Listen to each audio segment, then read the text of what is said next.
been led by some crucial members and one particular Uzi. Yeah, one particular Uzi from 1-3 to 6-6 right now. A lot of it has been on the back of one of the best to ever do it. I always say it when it comes to Uzi, even though my title was CEO of ADC Hate, he played it when it was actually a very, very difficult role. And EDG have been very, very thankful for his addition to the roster, no doubt about it. And here into TT, you expect that those winning ways look to continue here as we get into game number 1. Interesting looking draft, but beyond that, it should be pretty standard stuff for EDG. A lot of the power picks that they have come to be familiar with. And again, I think that Alistar pick as well, if I caught that correct. Another one that only really they seem to be prioritizing quite heavily.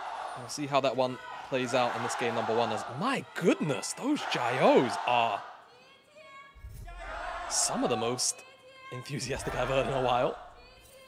EDG building up the momentum in season and building up that fan base here in Shanghai. You love to hear the Gyos ring, but now it is brass tacks. It is TT who have had a pretty rough split. Let's be honest, a little bit of a miserable one. Yukel has been literally their savior. I don't know if he's got a halo on or if he just has wings, but this man has been the best out of this team, and it's about everyone else trying to match that. It's about everyone trying to match his energy on the Rift as EDG are looking to continue their streak. Yep, and we've seen moments from TT as well. That's the almost depressing part about this lineup. We've seen moments from 1XM, we've seen moments from Hoyer as well, but they never really come together as a team enough. I feel like big issue. So we kick off this game. EDG have already looked for a very aggressive move. They're going for this topside invade from JJ, stealing away the Raptors. Is going to probably just take all 3 camps on the top side here.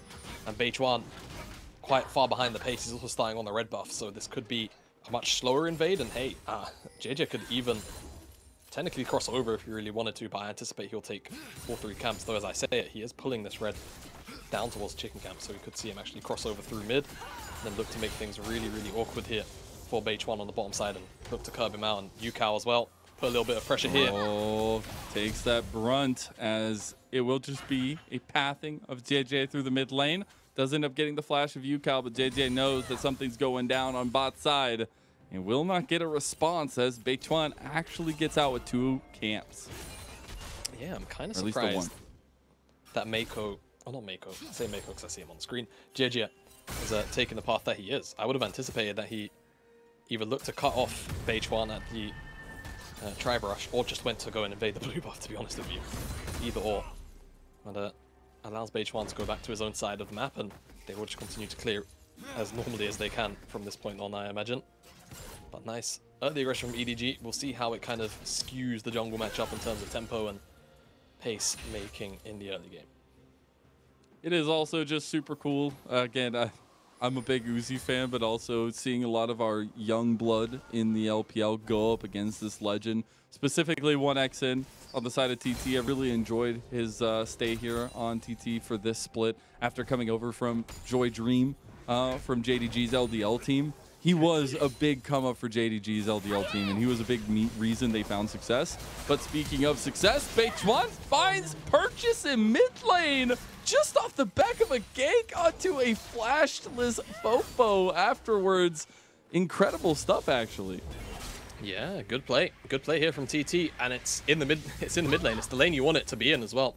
Even though Beichuan picks up the kill, it's not the end of the world. You're very happy either way as TT, so let's see how it goes. And you know what, you're right, and when it comes to 1XN, and you know, I'm thinking, chances are, you know, a lot of these players, they've been playing League of Legends for, you know, years and years and years. Some of the AD carries that Uzi's come up against, these guys probably idolized him as they were learning the game at points, no doubt about that one. So I wonder how it feels. It must be daunting going up against just the name brand that is Uzi in the bottom side at times. As JJ is just about going to get that chicken camp. And a majority of Beichuan got one. So Beichuan got one. But when you really put it into perspective like that, you know, 1XN is only 19 years old, you know, so he probably would have been watching Uzi while he was learning the game. This gang, pretty simple setup. Easy. Splash as well to follow up. Nothing to talk about, just a little bit overzealous from Fofo for a brief moment, and Beichuan was there to punish. Now, Hoya on this Gwen, I feel like can be terrifying in this matchup right now, and it will be something we have to keep an eye out on. Beichuan needs to stay pretty proactive on the skirmish-heavy Sejuani. JJ also maybe needing to try to find some skirmishes on the Wukong. We saw Wukong come into heavy priority in that second series and actually work out really well. We do have both junglers redeploying to this bottom side of the map, and there is a dragon in play. I wonder how priority will I. Bottom lane of TT is resetting now, and EDG will get pretty obvious signing that that's going on. In fact, actually, they cancel on the recall because they don't want this to be frozen. Mako does eat a lot of HP for it, but he's got pot on passive, so it won't be the end of the world. In fact, he's just going to go for a reset himself. So I don't know if either team is really going to look for a dragon super early on here. Allah. Oh, I am surprised that no one pressed their R key because that Reservation, that was a very peculiar situation to be in on both sides. Yeah, now, I was saying I wanted some skirmishing going down, and it actually looks like H1 and JJ are going at it on JJ's side of the jungle. You have a little bit of push coming out from Yukal in the Azir mid lane as well, so it does help that, but Mako has started to make a roam. Beichuan should back away. Beichuan should back away. Just let EDG take this for now. Yayao's on his way to come and support it, so it's okay. They have so many mounts. They do. It's unfair. They do. It is. It's a little bit lopsided. But it's not the end of the world. You could like almost make a fully mounted composition. Yeah, we spoke about this the last time actually, didn't we? But it wasn't mounts. It was, I don't remember what it was. I don't know. It wasn't like mounted individuals. No, it was. It was four-legged champions. Yeah. It was okay, it's not the same. It's not the same. I'm saying like mounted individual. Oh, and mounted individuals mean like riding a mount, right? Did you ever play like World of Warcraft? Yeah, of course. Yes, man. Of course I did. All right. I didn't. That's a big fat lie. But, wow. You just lie outright. Did you hear that? Did you just hear this, man? On a professional broadcast, he just lied to his co-caster about playing a game. It wasn't personally my cup of tea. By the time I got to it, and I didn't really have. I didn't have any. I think the other thing was I didn't have any friends or like family that grew up playing like PC games like that.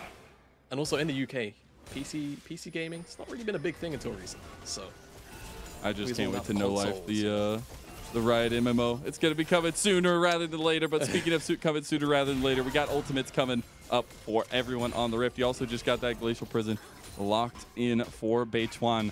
Looking for proactivity continue to be the name of the game as Ala actually taking a plate in top side. Yeah.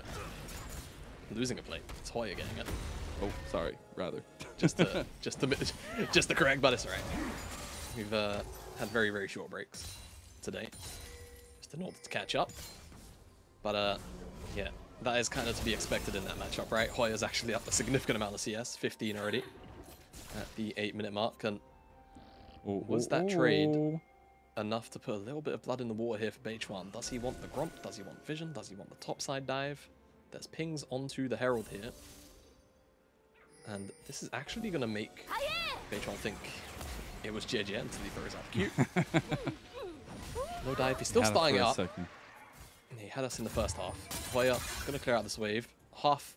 Wave and a half. Cannon net. We'll probably just get this next play. He's got Demolish as well, so he's playing fully for lane hit. That one will go over 175 gold plus the Herald. So really nice hit for TT. All things considered, falling behind EDG a little bit here. Haven't picked up the first dragon. JJ's on the top side. Very, very quiet, and you know, for us, I feel like we've been speaking about EDG a fair amount in terms of the storyline. It's a very interesting one, right? I think there's no questioning that. In terms of this team's development, with Uzi's arrival, and they have been a team occasionally a bit slow to, you know, get off to the races, and when they're slower, it feels a little bit like EDG sometimes lose their direction. But if they're playing with a little bit of tempo, some big pace, it feels really, really good. So hopefully for them, they can start to find plays, because that's when I feel like EDG actually look the most threatening, is actually when they're just being aggressive. And I know that's kind of the thing that goes hand in hand, but for this team, it's one of those things where it really is polar opposites, right? Truly. When they play aggressively, they look fantastic, and when they sit on their hands and they look to play to scale and wait for 20 minutes, kind of just, I don't know, it feels like they're defanged almost, right? Until they really hit item locks. And it does feel like a lot of that aggression comes through JJ, but as well as this bot lane 2v2 and Uzi and Mako. And you see across their series, we're talking about win streaks for them, but it's been all 3-game series for them in their 3 win streak column here. And I think that is a testament to maybe some of the rocky conditions they put themselves in, some of that aggression not going their way, but it also shows grit that they're able to walk it out and make it happen. We do end up seeing first Dragon fall just over 10 minutes, and it'll be going to EDG. First one. It's quite late. Been seeing this every now and again. Sometimes these dragons go quite long without being picked up. Especially tonight, yeah. So Chemtech and Cloud will not be our soul, which feels good. That almost going to go wide from H1, though I feel like that clone would have blocked if it was actually aimed a little more proper. More plates. That last play actually was solo for UCal, so that feels extra good. Yeah. And if there's any man that you want getting gold, if you're a Thundertalk Gaming fan, here's that guy. So definitely a very, very worth it play. Hoya as well, really abusing this lane matchup, and I like that he's going for this, right?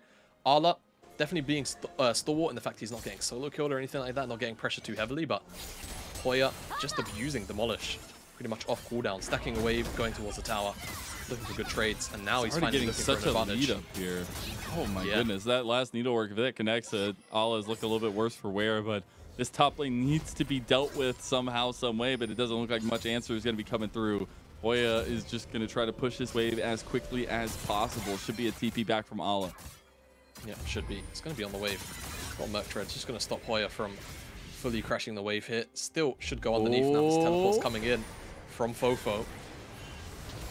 Okay, TT too quick on the draw though. There will be some plates going over to Uzi though, and that's pretty big. He already had the static shift completed. Wow. But meanwhile, at the base, UCal. It's looking a little bit like the Legion of Doom here, having taken already 4 plates. Mako in a bit of trouble here. Doesn't really have a way out, but a flash is just going to be a little bit unstoppable here, though, as JJ goes right back in with a Cyclone, as Uzi's trying to bring up the rear. It's just a fight between them. The Killer Instinct comes in, and Uzi makes the difference there, as it is a response back, but EDG have overextended themselves. Hoya is now here. We got a rambunctious fight. It's Fofo with a big pop blossom that's pretty big, but it's not enough as Hoya is making the snips happen. Uzi on the side, though, will pull them off of Fofo, but now he needs to get out of here. All he has is the cleanse and the flash. He might just try to get out from UCal here, but he's just going to go down. Try to get one more kill. He can't get it. 1xN takes down the legend. 1xN manages to claim the kill credit. Very creative from Uzi to try and make that play. At least something he can claw a kill back in, but EDG just bite off more than they can chew. JJ and Mako a little bit out of sorts as they dive forward. Over past the blue buff almost. Thundertalk just there to respond. Hoya had the teleport. Ala blew his to have to return back. So really solid. I mean, Mako and JJ can walk out of this, right? Like, there's no reason that they have to go in, but they feel like they hard win the 2v2, JJ that is. Flash away from H1 into a flash over by JJ. Obviously because Uzi can follow in. 1xN, good cleanse, ultimate misses. Not the end of the world because UCal's first of the rotation. And then Hoya's in the mix and no one can really kill him. And it's UCal that's able to just free hit. So really awkward from EDG because they never really had the setup for this play. They have the faster response, but not necessarily the faster damage. Okay, got the read case there onto the clone, caught by JJ, but Mako doesn't really have a way out of this one as he put himself into a fish in a barrel type situation. UCal gets a 3rd kill. This man, I was talking about coming into it, he is literally the bright spot, and he's got the wings to prove it here in this game 1. He does. He really does. UCal 302 now. Nash's Tooth is going to get this tower. This is going to be the most gold accelerated as ear, I think we're going to see in a long time. And EDG need to do something about it. They don't necessarily have the best engage tools either, which is kind of the worrying thing. That's what you need to shut down the champion like Azir. JJ now caught out. They do have Uzi on a decent power spike, but JJ is going to be caught out. The Moonlight Vigil gets Beichuan the kill. UCal missing the Emperor's Divide there as Uzi will take that all times. And you have Fofo with a Pop Blossom behind. This could be a big moment for EDG to turn around some kills. And it's Fofo that picks up one for himself. 1xN gets dragged down into the alcove and beaten to death. 2 kills for Uzi. Ah, Thunder Talk. They just go too far too fast. EDG's response is clear. Fofo's able to just basically help Uzi pick up a couple of kill credits. Yukao, I don't know, just wants too much, I think, out of that play. If he just leaves it at Uzi having to ult away, I think they're fine with that collapse, but unfortunately, a situation where you should take the finger and not the hand. Instead, they take the full fist to the face. On the talk, I mean, it's just because JJ is caught out the way he is, right? They want him. Glacial Prison, I think, goes into the clone, if I recall correctly. No, it goes in. Oh, it's not even up. It's actually just a regular E. So they kill off JJ. That's great. Uzi ults away, and Yukao thinks he's got the distance. I mean, I don't know. I've seen scoops hit from further away, so it's one of those awkward moments. Yeah, it's one of those awkward moments. Then Fofo's hit. If they just leave it at the pick on JJ, they're really, really comfortable. But instead, because of Yukao's want to pick up Uzi as well, it costs 2 more lives, and now EDG all of a sudden a little bit more back into the with the gold department. Thunder Talk at the very least will pick up this next dragon, so it's going to be one apiece. Soul's not going to be a major factor in this game for a little while. There will be Ocean as well. Also have second items coming up, at least for Yukao, who right now is the most fed member in the game, it feels like. Does have that crown build, so trying to stay away from that burst damage.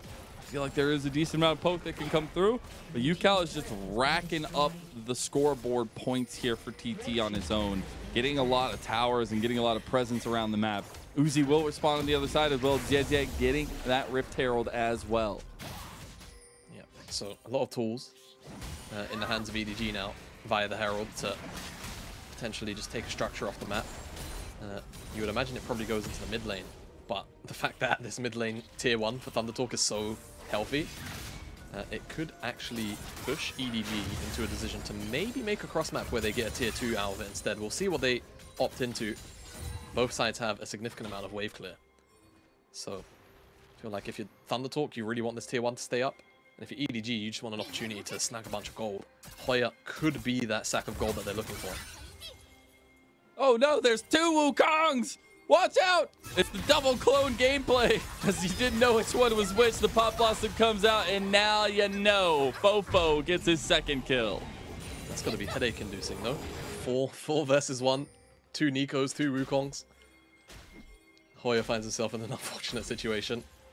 But EDG, crucially, aren't really in a position to drop the Herald, so it doesn't really matter in the end of the day.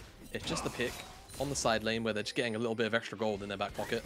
Still positive for EDG, no doubt. As actually they may just use this pressure, knowing they can't get teleported on behind or anything like that, just to chunk away at this tower. And now, dropping the Herald in the mid lane will just about get them that tower. Goodness, Yukao has gotten all the towers this game for TT. He actually has. He got the mid lane tower 1v1 because Fofo was roaming. Then he got the bottom side tower.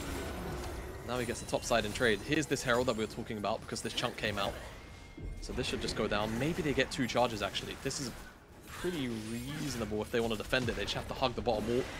They're going to decide not to, and I'll be honest, because of how low they got that tower, Herald almost feels a little bit okay, but in saying that, the fact they dropped the Herald is why they were able to get the damage, so I guess they still get the tower regardless.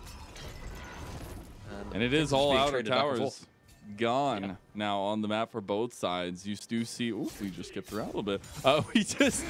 You do see a lot of vision gameplay over for TT on the top side of the map. A lot of vision control around that Baron pit, which is pretty big. But you do have to expect another contest coming in about 2 minutes, Yamato, for that dragon. Could be second of the game for either side. Yeah. It does make me wonder how willing both of these sides would be to contest this, right? Like, if you're EDG, do you feel like the fact that Uzi has 2 items is enough to overcome Yukao's very, very big spike at the moment? He's very quickly approaching 3. He's going for a very cheap build for the 3rd item with the Banshees. So he very well, in the next 90 seconds or so, could potentially find enough waves and resources to pick that one up. We'll see once that Dragon's Mold's up. His teleport will be up by then as well, so he can actually greed for waves and teleport. Now, Thunder Talk are a bit concerned about all of this fog. EDG are lying in wait, so it's good control here from EDG, but at the end of the day, the Baron's not up. It's not like they can really threaten that. So this is actually kind of just a bit of fake pressure. They want to try to get a slowly go out through before the fight even ensues. They're TPing in here from behind as well. Fofo's just trying to get a catch out on the Yao Yao. They do have Hoya coming in. The Needlework's going to be lining up really nice. Beituan on the flank. 1xN can't get in there. The Glacial Prison does come through. The Moonlight Vigil connecting. Oh, no. Fofo gets sniped, baby! 1xN stepping up to the plate against Uzi himself. And Fofo takes the bullet. Hoya stepping forward, though. He is inevitable at this point. And TT, they're giving him the fight we wanted. Yeah, they're making EDG sweat for this. That's for sure. And EDG, remember, they needed to win this series. Quite heavy-handedly, Ala. Graviton Right. is there. You got the Sun Disc here, but not going to be able to follow it up. They do have defensive pressure here, though, as Dragon is still spawning in 37 seconds. Yeah, 37 seconds, you're right. A couple of resets going to come through from TT. Yukao's going to stick around. As long as he doesn't overextend, I don't mind that he's still here. Cold. Crown's going to get taken off him, but that should come up well in time as long as he stops taking poke damage.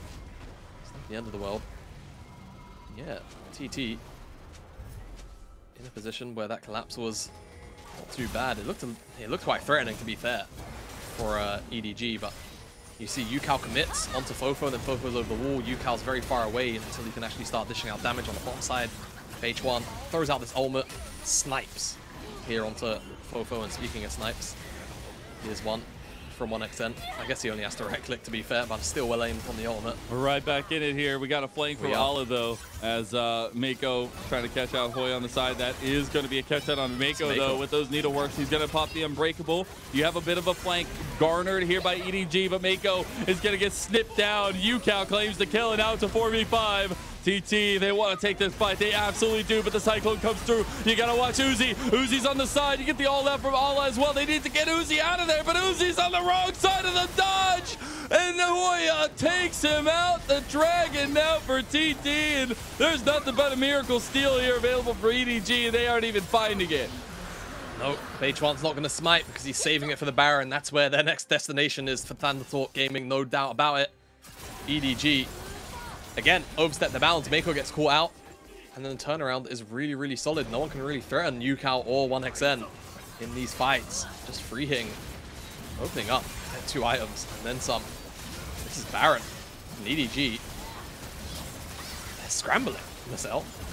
I don't really know, short of a bit of a Miracle Engage, how they're going to come back into this one. Aphelios Azir, this accelerated this early on, is a bit of a nuisance. And then even if they get through those two, they've still got to worry about Hoya.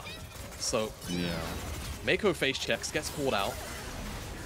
And then as soon as they know that Mako's dead, they don't have to worry about that. And then they just start throwing skill shots and everything at the kitchen sink towards EDG. Re-engage is alright, but again, there's just too much CC. No one's hitting Yukao, no one's hitting 1xN. It's because they can't, frankly. Yeah, Once Uzi enters the back didn't line, have a way in with the Pop Blossom. He literally had it that whole time. Just not able to find an entrance. And that's part of like the counter matchup too for Azir, right? Like, even if you can find a way in, oftentimes Azir, if he knows the ult's coming and he's close enough to it, he can just press his Archie and send you back, right? Like, there is that opportunity to just kind of deny a lot of the follow-up damage. So maybe that's playing on Fofo's mind a little bit as well. But either way, Baron now in tow for 2 minutes. And Thundertalk with such a huge gold lead, you anticipate they're going to take, at the very least, the mid-tier 2 and the bottom tier 2, maybe even knock on the base. I'm going to try to here as they are pounding now on the Nexus base defenses, at least on the bottom side, as the inhib would be a huge entrance to have consistent pressure down there on the bottom side. Be able to maybe have some side lane play come out from Hoya. Play the Solid Snake music. You're not allowed. TT is just waiting here.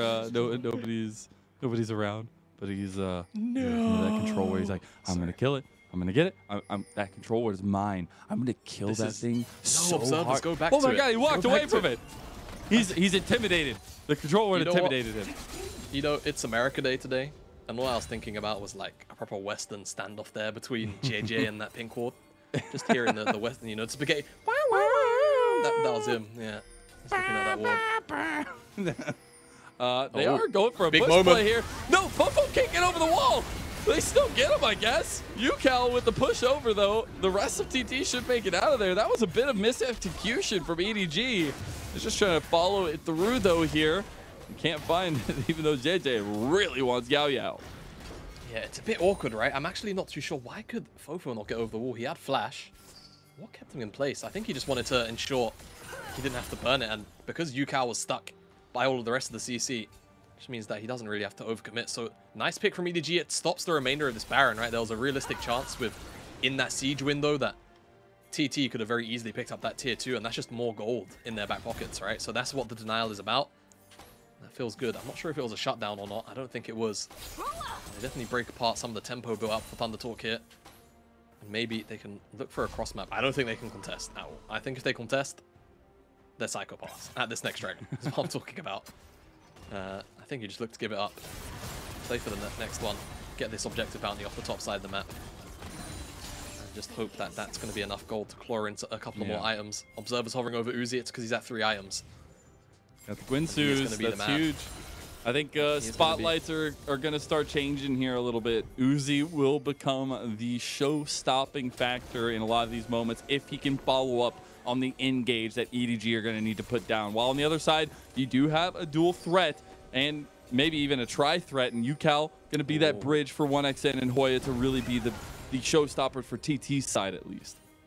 Yeah, Deep Ward being shown to us there by the observers, but only Yukao has teleport, and I don't really want to see Yukao on the flank. I think he's best served in the back line, dealing damage, even though his build's not really catered to that, per se. It's about surviving and, honestly, sometimes diving in.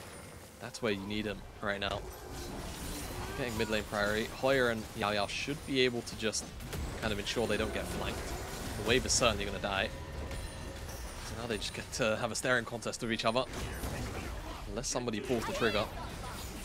No one's really in a flank position either. Crown just got popped by Uzi. Yeah, that's big. EDG can actually get on top of him now in the next 40 seconds. Oh, buddy? What? Yukao! Dude.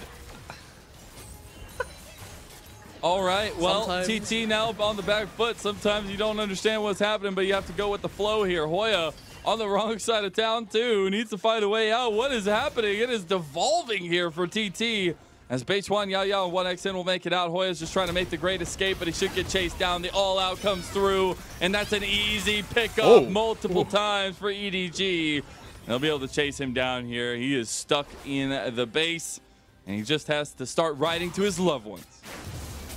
Doesn't make it any less scary, though, does it? My word. Hoya can actually put out a lot of damage. But he is eventually picked off in the long run, and EDG will pick up this dragon, which is huge. Objective bounty plus the other much more important point. They stop TT from getting to soul point, so it feels good. And it's just because, I mean, Yukao just picks such a bad moment to teleport. Yeah, nothing else to say. Bad moment. Hoya then gets separated off. He can't retreat. He must back have to the thought rest of that, his like, team. because they were seeding the dragon, they were just going to be on the dragon, I guess, but they had vision, so that's not even true. That's, yeah, I don't know. It's a strange moment. It's a strange moment, Mazel.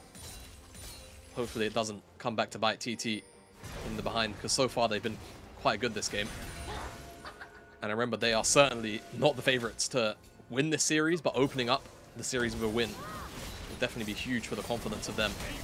But if they were to lose from this position, who knows what he'll do to the mental. Baron should be gone, but they're going to look for a fight. On, though, as Beichuan is still in the pit, he will secure the Baron. Fofo goes in with a big pop blossom, but you got to watch EDG from front to back. Uzi is gunning him down here as well. You've already lost Hoya, so you've lost some of your power. Mako goes forward as well. Uzi is waiting for the killer instinct. No. He's just trying to wait for his angle, and now you get a pick up from JJ. It is EDG that have to back away. 1xN trying to step up here as well. He's trying to get the damage down for him. He's got the caliber, but can't hit the distance. And EDG are backing away. Uzi is still looking for it. Can't get it. He's going in now. You've got to watch those Prey Seekers as 1xN all by himself will get hit down by Allah. And Yukao, can he do it? Uzi, the flash away was huge, and Allah now wants to chase down Yukao, and he gets him down.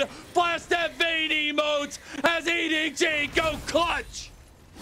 EDG put it out of the bag here. They don't get the Baron, but they get an ace. They get so much extra gold from this team fight, and it's just a mechanical outplay on so many different angles there from them from start to finish. Get things kicked off, and It's Hoya in the mix of it. Fofo gets a nice ultimate onto the backline, but it only really finds 2 people, and Yukao's not threatened, but Hoya gets taken out so quickly that no longer is there a backline disturbance to deal with as EDG, and Uzi's just off to the side waiting for the angle. He's literally the only 1xN person as that well. matters. He really is. 1xN as well. Ends up on kind of awkward guns for a little while. Is eventually able to swap out, but doesn't have Calibrum White, doesn't have Calibrum Red or Red White. Sits on green and green and purple for a while. But then this turnaround here from EDG, JJ, Arla, Uzi as well. Knowing to just stopwatch at the right time. Gets picked off. 1xN feels bad. But then it's about this 1v1 here. Uzi dodges out on the Conquering Sands. Killer Instinct, Flash, Killer Instinct as well to the side. Everything just hits perfectly. And he would have hit that W. He was on form, but Arla picks up that kill. It's a fantastic fight all in all for EDG. They might not get the Baron, but they stop anyone from leaving with the buff. And now it's just about the next dragon again. Uzi, dude, he is considered day and night here. We got to see an interview posted, at least translated, talking about Uzi and the effort that this guy has put in. And I know getting to hear when we got to do the English interview with him, he had a message for the English fans. He's like, you might know me for my legacy, but you need to know me for what I'm about to put on the Rift, what I'm putting in now. And the man is putting it in day and night. He is the guy that is not giving up. And yes, he's tired, but he will not stop putting up big, show-stopping plays. He's on 4 items. Uzi is the man right now to carry EDG to a real big comeback victory, because TT, we're still in the lead. They still are in the lead. But you feel that momentum building for Edward Gaming. Yeah, I think that's the thing right there. They're in the lead in gold. But sometimes when you watch a game of League of Legends, you can just kind of feel the tides turn a bit, can't you? You have to wonder whether or not that was one of those moments. TT, though, still do have that gold lead. Still do have multiple members with 3.5, 4 items in some cases. But Uzi being on 4. 3 items on Arla on this K'Sante as well. Need I tell you what that champion can do? So TT need to be a little more back on form, on page, like they were in the earlier stages of this game, right? Ensure that Yukao and 1xN aren't kind of handed over to EDG, to Fofo, to JJ, so that Uzi can follow up on that damage. They need to just basically play a very clean front to back. Let Hoya do whatever he wants, but as Beichuan and Yao Yao keep 1xN and Yukao alive, if you're EDG, just make things chaotic, make them messy. Because right now, TT probably do feel a little bit pressured after having such a massive lead and then having a fight like that. I think it's so cool while we watch the siege go down. Resets will come out from EDG. It's so cool that the combo Fofo and Uzi is actually working to some extent. I feel like on BLG, it was a failed super team. It was a combination that just never worked. And we have seen these two guys really, really step it up in their own ways. But specifically Uzi, right? There was a reason why we were talking about day and night. This guy is the one putting in the most effort. He's practicing constantly. And it is showing, right? The growth we've seen from his short stint now with EDG has been really nice. And you see it playing well into the style of EDG. Just like Viper before, it feels good to have a strong, vocal, and maybe head forward AD carry in the bot lane. Yeah, absolutely. And again, just to touch on it, as actually I might have to pause. This is a collapse onto Hoya. He has flash, ultimate, and not a lot of How friends. immune is Gwen? When you present her with a 4-man gank, I don't think very immune. Yeah, I had the Zhonya's, but I just didn't want to blow it. I don't really blame him though. No way he's getting out of that. So, good collapse from EDG. What will this get them though? That's the question. Is it tier 2? Is it even free? Mid lane wave has been pushed in, so they're not going to be able to angle that. Fofo. Didn't actually find 1xN over the wall. I was looking for it though. Did you hear that, by the way? You could hear Yeah, Nico's it's talk. Nico. It's adorable. All of her sound effects are absolutely adorable. On the Chinese server, by the way. They are so cute. We do have TT actually moving over to this side of the Baron pit. Just to get some vision down. It's a very dark angle over here. They're actually going to TP Yukao to get this push in top side as well, as we have some more item completions coming up. We just did get a maul for JJ, and you'll have to see as this contest comes up. Baron is spawning. Who wants to pull the trigger? Exactly. Sorry. The Nico taunts are really throwing me off, man. Anyway, EDG aren't thrown off. Oh, they're looking to engage. They're throwing out the engage for Mako, but he does get picked out a little bit here. He does have to back off. The Unbreakable will be spawned. TT turn. They are actually starting up the Baron here. They want to force the hand of EDG. Will they? Baron's burning really low very quickly. JJ's in the pit already. Get in there like swimwear, EDG. Fofo's going with the flash, the all-out. Oh! JJ who comes up clutch. It's got to be them getting out of here, though. Uzi is set up for success yet again. It's Ala, JJ, and Uzi who are just trying to get out with this Baron buff as best as they can. They're looking at mid lane to push it out and try to get out. As the rest of TT do have a little bit of hesitancy here. It's not going to be a way forward. No, but it was Ala that actually got Beitron out of the pit there and killed him. So really good job. Made that a play that wasn't really a 50-50 on the part of EDG at all. So now with Baron, Inhibitor as well, pressure is going to be felt for TT. Now, what is it going to take to put this team down? I mean, look, it is a team that is 2-9 in the standings, to be fair. But again, we speak about TT so positively, even at that scoreline, because they do have bright moments like we've seen in this game. Bro, I'm just saying, the bright moment is still, for me, Yukao. Like, every time, man, he is literally the one trying to pull this team to the brink of death. But it does not matter. EDG are able to pick apart a big fight. Yeah, EDG, Ala again, pulling Beitron out of the pit. JJ was actually outside of it. He had to flash to get in range to smite that. He smited it at like 300 HP or something like that. It was quite low. But still, everything pulls through for them. And now that I feel like what you do as EDG, just siege on the bottom side. You don't care about the top lane. Dragon spawns in 90 seconds time, more than that really, but not far off. And they can just control 2 lanes at once. Make sure that TT have to answer both. And that's how you play. As I don't know how loud it is on the live side, but like it's so goofy, man. I'm sorry, all right? It does give me a good chuckle.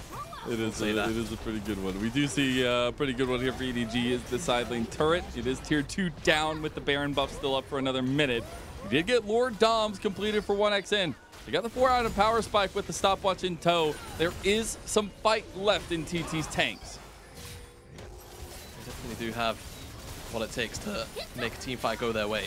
They want it. They want it. Ghost of Prison goes wide. Ala getting chunked down. That's the damage from that Lord Dom doing pretty well. Hoya goes in. Big engage from Yao Yao. And that's a big Moonlight Vigil. Will it matter, though? Nobody got touched on the back line here. Uzi is still alive, still kicking. You got to watch out for the peel back available for EDG. They're trying to catch them out. Fofo goes down too. Ala running away. Is he going to get locked down? He does. Uzi trying to find a turn back here. Hoya wants to step up, but EDG get turned around on in the base by TT. Excellent engage from Yao Yao. And that might be what actually saves them from potentially a cascading loss here. Uzi, he's just going to go fishing. How much can he get done? He's got JJ in his back pocket now. He has no idea how many people are here. No, he doesn't know that Hoya's in the bush. Oh, they found 1xN. 1xN! He's completely cut out. He needs Hoya and Yukao to save his life. He's looking for Uzi. Uzi with the killer instinct. He's going to go golden. He cannot get out of this alive, and he'll be taken out by Hoya. That's Dragon number 3 for TT. Yeah, you do have to wonder, though. Maybe the approach should be different, right? Should the goal be to try and secure this Dragon away? They look for the fight anyway. Try and hand check TT, and they just get outnumbered by the end of it. They find 1xN, though. It was a shutdown kill, I think, so a lot more extra gold goes into Uzi's back pocket. He's got Death Cap now. I'm not sure if he had that on the original Siege or not. Either way, he is absolutely huge. Take a look at the replay. It's going to start the engage, right? Has to, yeah. Yao Yao, 3-man, 4-man ultimate here. Take a look at this. Excellent stuff. And the follow-up is great. Moonlight Vigil is instant. It's a Chakram, 4 people. Even if there's clones, I'm pretty sure 1xN still gets bonuses off of that. He shreds through Mako, even through the ultimate. Only issue really for Thundertalk is that not enough follow-up came through on the engage, to be honest with you, but at the end of the day, the chase down is still very, very plausible. We fast forward to this play here. Uzi finds himself going forward with JJ. A couple of those autos from 1xN, the Calibrum and the tower as well that he put down. Pay off dividends. JJ dies, murdered by Hoya. Hoya gets Kai'Sa as well, so loads of extra gold thrown back and forth, but we're in a 7-dragon game. Elder's not going to spawn up for at least another 10 minutes. And that's even if we get there. EDG, TT, both one away from Soul now. Ocean Soul this late in the game, I don't know how much of an impact it will have. Neither of these teams have really been, per se, sieging. And I'm not necessarily sure, given how bursty some of these team Yeah. fights have been, whether or not those small ticks of HP are really going to matter too much. We'll see, though, True. if we do get to that point. I love it because Uzi even came out talking about Kai'Sa. There's been a lot of conversation around the LPL community about the low win rate of Kai'Sa and still the priority that a lot of ADCs are giving. But Uzi really actually said he appreciates this pick if you can mechanically execute it. And he is. He is full item builds now. He's 8-3-8, and he is literally back to being that mainstay for his team, just like he was all those years ago in RNG. We're seeing the engage go down now, and already 1xN has been popped. Blossom comes through on a 3 members too, and the Emperor's Divide isn't going to be enough. You're being burned down to a crisp here for TT, and there ain't no thunder tonight. It's a 3 for 2, and Uzi is still kicking at maximum gear. That's the worst part here for TT. They lose UCal, they lose 1xN, and Uzi's still alive. Fofo might be dead. Arla, I suppose, is going to be out of all out, so that's going to be, at very least, something that makes it defensible. Hoya, however, is very, very powerful. And with Beijuan, they can pair up quite nicely. Being so late in the game, they want the one fell only swoop. about 20 seconds away. They might want this one foul swoop, but I don't know if they can. Hoya's about to have needlework. They're there's on no to Baron. the This Nexus feels Towers. They're trying to get the engage. Look at Uzi. He's focusing the Nexus Towers right now. Ala is tanking up a storm, but Uzi steps forward. Uzi steps forward and steps up. Put those red glasses on, baby, because Uzi I has come up in game 1. Omega clutch. Call him the Giga Chad of EDG, because we're right back to the Uzi carry days. Can you ever doubt this man? I think I might have to reconsider whenever I do. EDG turn this game, which by all right should have been a TT win after 25 minutes, Absolutely. into a 40-minute bloodbath, into Look at a him, win. He's holding his head. He's yeah, like, I mean, can't let that game happen. it was a headache. Nothing else to say.